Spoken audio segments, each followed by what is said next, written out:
friends, welcome back to my channel, Happy Girl Alaska. I'm Terry, and if you are new here, welcome. Okay, so I am back continuing my series called My Breast Reduction Story. And today's focus is going to be on my 3-day post-op appointment. All right, so again, let me give you some details. I am over 40. I am 5'7", I weigh 155 pounds. Before I had the surgery, my breast size was a 32H, and I am now either a 32C or a 32D. Another thing I should mention too is when you get a breast reduction, there are 2 ways they can do it. One way is they can do, meaning the incisions. One way is the lollipop method. I'll show a diagram here. Basically, they will make a incision around the areola and then down the center or the lower part. You see the diagram. And then the other way is the anchor method, as shown here. So the method my doctor used to perform my breast reduction was the anchor method. All right, so the day of my surgery, later in the evening, I received a phone call from the doctors wanting to know if I could come in for my appointment or my follow-up appointments that Friday. And so normally they like to do a 3-day post-op appointment, but my doctor was going to be going out of town, so I had my surgery on Tuesday. They were going to do it Wednesday, Thursday, Friday. They asked if I could come in on that Thursday. I didn't have a problem with that, and so my mom took me to my 3-day post-op appointment, and so this is what happened during that appointment. So the first thing they did is they removed the dressing that I had around me. So I had a bunch of gauze, I had this big old, a bunch of bandage just wrapped around my body because what they wanted to do is create a lot of compression to, I guess, stabilize the breast area or the area that had been performed surgery on. So I was very constricted in that thing. So that's what they did first. They cut that off. And I can't remember if during that appointment they applied tape to the areas that, I think it was called scar tape. I can't remember if they applied it during that appointment or if I already had it on and they left it on. I can't remember what happened with that, but I do remember they told me they were going to remove the drains, and I wasn't really sure what to expect. They weren't painful while they were in. It was a little sore, but it didn't bother me too much. It just kind of felt weird. So I would say the right side, when they took the tube out, it kind of slid out very easily. I think they put a staple on that side to kind of help keep the tube in there. So they removed the staple, they removed the tubes, no big deal. I have to say though, on my left side, I was a little more sensitive and it was a little bit sore when they pulled it out. It wasn't horrible, it wasn't unbearable. I've seen videos where women, I guess, depending on how deep they put the tubes in, it could be pretty painful. Not to freak anybody out or get anybody squeamish, but I'm just telling you that it depends, and I don't have a high pain threshold, I really don't.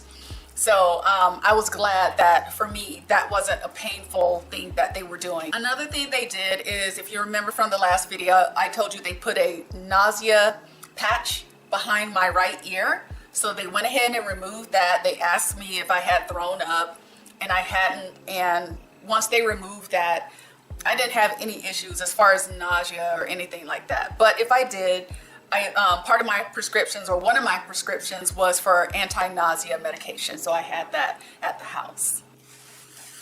All right, so they did give me a goodie bag, this bag as a matter of fact, and inside the bag they put one surgical bra on me, and then they gave me another surgical bra. Oh, like most of it's still in the bag. They gave me these gloves that I could use, you know, for changing tape and that type of thing. They gave me these alcohol. Oh, you know what? No, they gave these to me. I didn't realize I had so many. So they gave me these alcohol pads. I want to say they gave that to me the day of surgery. And my mom used this when she was helping me to like clear or empty my drains. She would use these alcohol pads.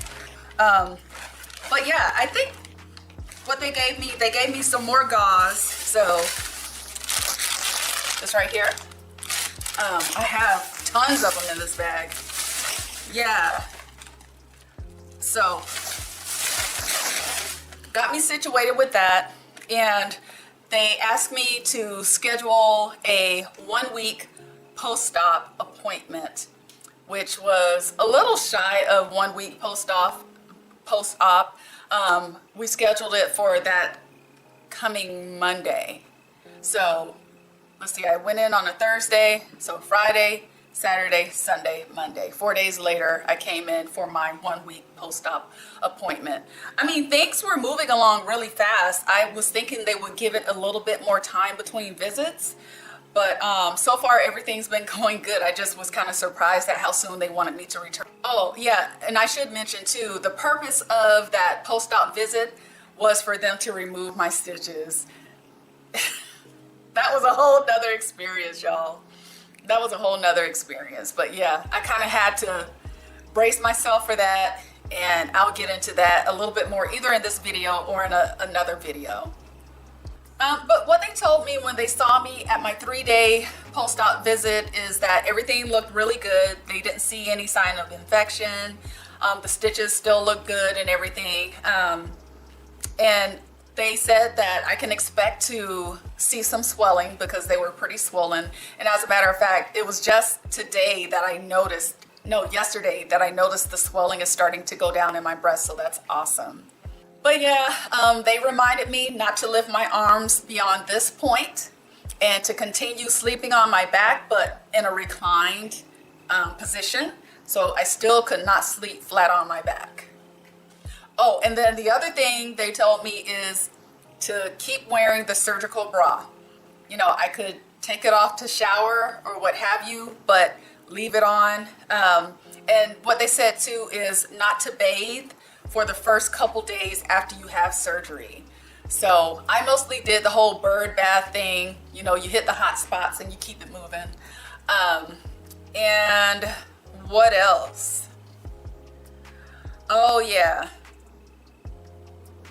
Okay, so one thing I'll say is that you don't want to underestimate your healing process and how long that's going to take, because what you might find is that there are moments when you start feeling really good and you start having glimpses of kind of like feeling like yourself, and you might feel motivated to get out and do stuff. So I have a really good example.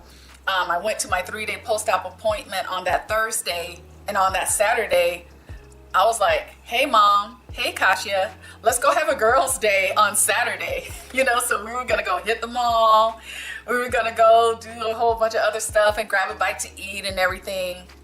But before, the first place we went to was Costco. And we were walking around Costco, and I noticed that I started feeling not so great. I was getting lightheaded.